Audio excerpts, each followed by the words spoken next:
In summary, the two greatest commandments show us that God is about wholesome, loving relationships, not blindly following religious rules. On the surface, the two greatest commandments, which are found in Matthew 22, verses 36 to 40, call us to love God and to love others as ourselves. But they're much deeper than that. God's two commands are his guidance for us on how to have a life that is more rewarding, full of purpose, and characterized by wholesome relationships with him and those around us.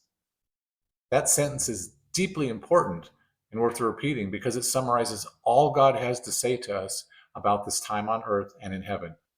So, God's two commands are his guidance for us on how to have a life that is more rewarding, full of purpose, and characterized by wholesome relationships with him and those around us.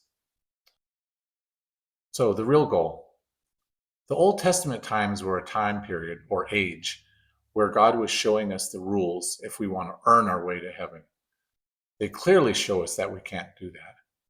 And no loving or wise parent wants their child to think they're only loved when they're being good. We are now in the age of grace where we're learning about love being the focus.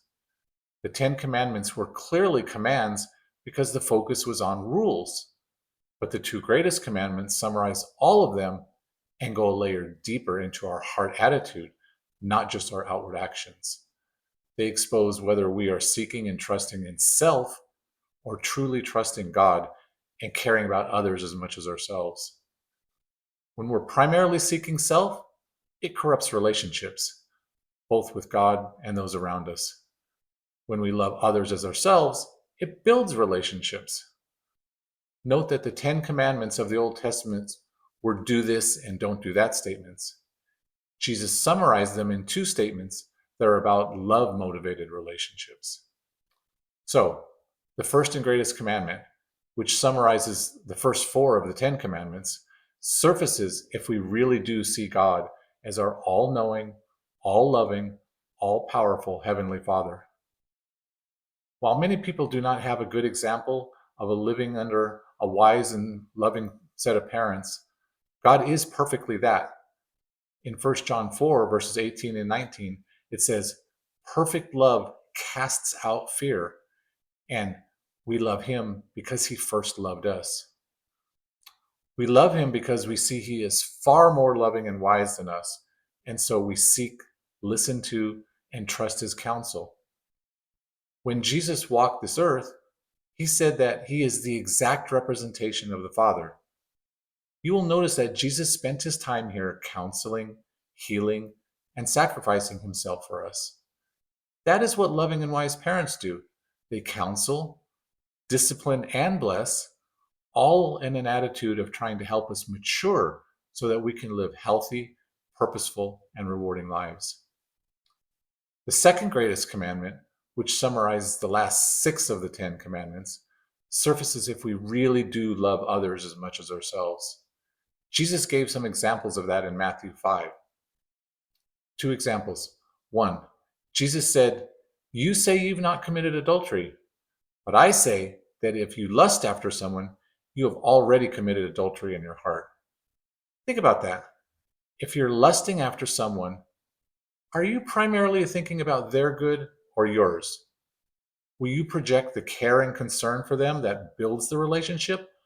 Or will they figure out that you're more interested in what you can get from them rather than how you care about their needs and desires? Also, if you have a spouse and start focusing on things someone else does better, that will weaken your relationship with your spouse rather than strengthen it. What you think manifests itself in your behavior towards others. Similarly, Jesus said, "You say you have not committed murder, but I say that if you hate someone, you have murdered them in your heart." Think about that one. There's much division and strife in our world today. That's because we have lost the desire and the ability to build bridges across our differences. Each of us begins gathering evidence why others are wrong rather than finding ways to talk about differences. As we accumulate evidence against the others, we condemn them in our heart, and that destroys relationships. God's 2 greatest commandments summarize the 10 commandments, And the 10 Commandments summarize all 613 commands that God gave Israel.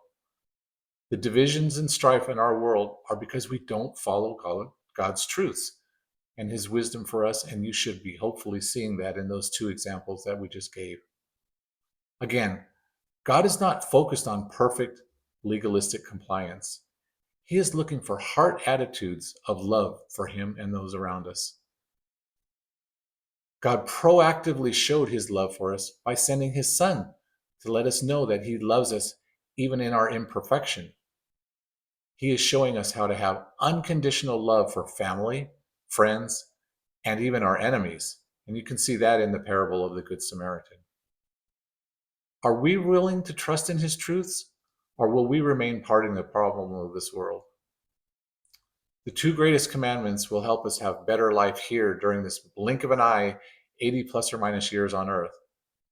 But our primary hope is in eternity in heaven, because the only people that will be there will be those that have come to understand that they're better off when they trust God's rules and truth and wisdom. That will lead to an eternity full of wholesome relationships.